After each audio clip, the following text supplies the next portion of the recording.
Reform का जिक्र करते हुए कहा कि इस दिवाली तक वे देश को अगली पीढ़ी के जीएसटी रिफॉर्म का बड़ा तोहफा देंगे, जिससे आम आदमी के लिए वस्तुओं की कीमतें घट जाएंगी। हम नेक्स्ट जनरेशन जीएसटी रिफॉर्म्स लेकर के आ रहे हैं। ये दिवाली के अंदर आपके लिए तोहफा बन जाएंगे। सामान्य मानवीय की जरूरतों के टैक्स भारी मात्रा में कम कर दिए जाएंगे। बहुत बड़ी सुविधा बढ़ेगी।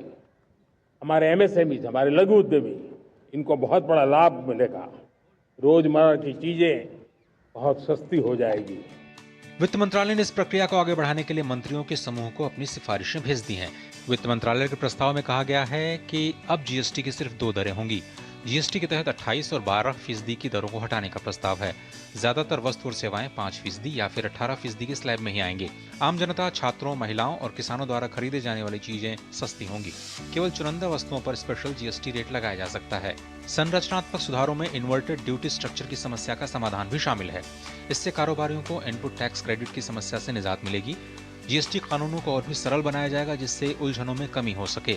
छोटे कारोबारियों और स्टार्टअप्स के लिए सरल पंजीकरण व्यवस्था लागू होगी। कारोबारियों को पहले से भरे जीएसटी रिटर्न मिलेंगे और मैनुअल हस्तक्षेप में भी कमी आएगी। वित्त मंत्रालय ने इन सिफारिशों को मंत्री समूह को भेजा है। जीएसटी परिषद की अगली बैठक में मंत्री समूह की सिफारिशों पर विचार विमर्श किया जाएगा और शीघ्र कार्यान्वयन के लिए हर संभव प्रयास किए जाएंगे, ताकि चालू वित्त वर्ष में ही अपेक्षित लाभ पर्याप्त रूप से मिल सके। कारोबारियों को उम्मीद है कि जीएसटी रिफॉर्म से अर्थव्यवस्था को फायदा होगा, क्योंकि इसका लाभ कारोबार और उपभोक्ता दोनों को मिलने जा रहा है। मैं देश भर के व्यापारियों की ओर से प्रधानमंत्री जी की इस घोषणा का स्वागत करता हूं।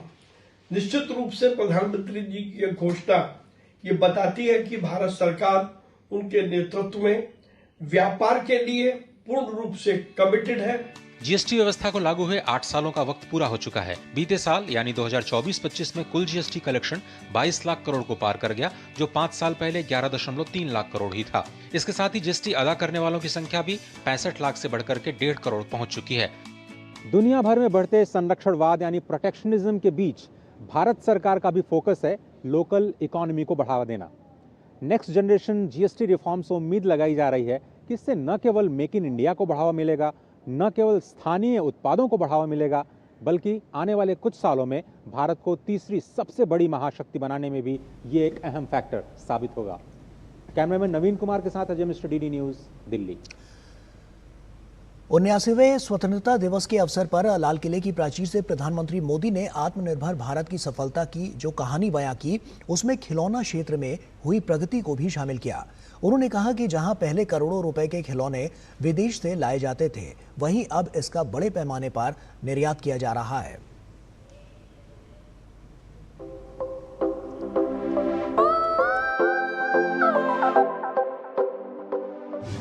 आपको ये जानकर आश्चर्य होगा कि global toy industry 7 lakh crore रुपए से भी अधिक की है। 7 लाख करोड़ रुपयों का इतना बड़ा कारोबार, लेकिन भारत का हिस्सा उसमें बहुत कम है। अब आप सोचिए कि जिस राष्ट्र के पास इतनी विरासत हो, परंपरा हो, विविधता हो, युवा आबादी हो, क्या खिलौनों के बाजार में उसकी हिस्सेदारी इतनी कम होनी हमें अच्छा लगेगा क्या? जी नहीं, ये सुनने के बाद आपको भी अच्छा नहीं लगेगा। देखिए साथियों, टॉय इंडस्ट्री बहुत व्यापक है। गृह उद्योग हो, छोटे और लघु उद्योग हो, एमएसएमई हो, इसके साथ साथ बड़े उद्योग और निजी उद्यमी भी इसके दायरे में आते हैं। इसे आगे बढ़ाने के लिए देश को मिलकर मेहनत करनी होगी। 5 साल पहले पीएम मोदी का देशवासियों से यह आह्वान भर करना था और उन्होंने अपने सामर्थ्य से ये करके दिखाया कि भारत न सिर्फ इस क्षेत्र में आत्मनिर्भर बन गया है, बल्कि आज दुनिया के 150 से ज्यादा देशों को खिलौनों का निर्यात भी कर रहा है। आलम यह है कि भारत का खिलौना उद्योग, जो कभी आयात पर बहुत अधिक निर्भर था, अब घरेलू स्तर पर मैन्युफैक्चरिंग कर रहा है।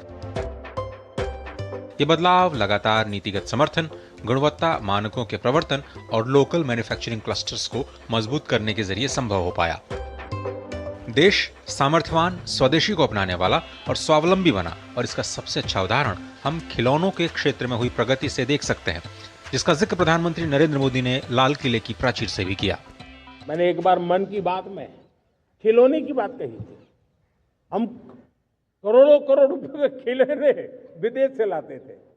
मैंने ऐसे ही मन की बात में कहा, करे मेरे देश के नौजवानों, ऐसा भी करेंगे क्या? किलो भी बाहर जाएंगे। और आज मैं गर्व से कहता हूं कि मेरा देश खिलौने एक्सपोर्ट करने लग गया है।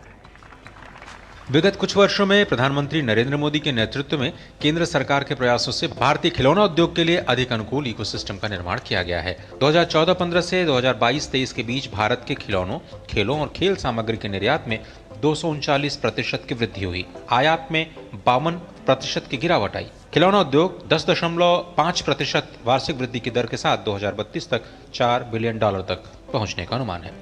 Bureau report, TD news.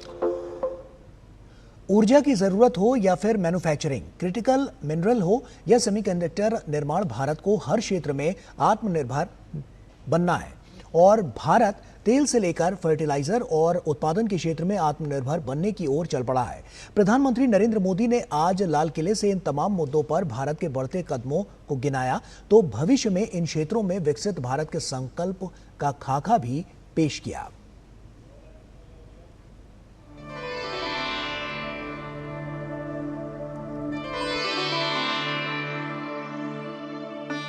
समृद्ध भारत के लिए 140 करोड़ देशवासियों को संकल्पबद्ध होकर वैसे ही जीना होगा जैसे स्वतंत्रता के लिए हमारे सेनानियों ने प्रतिबद्धता दिखाई थी।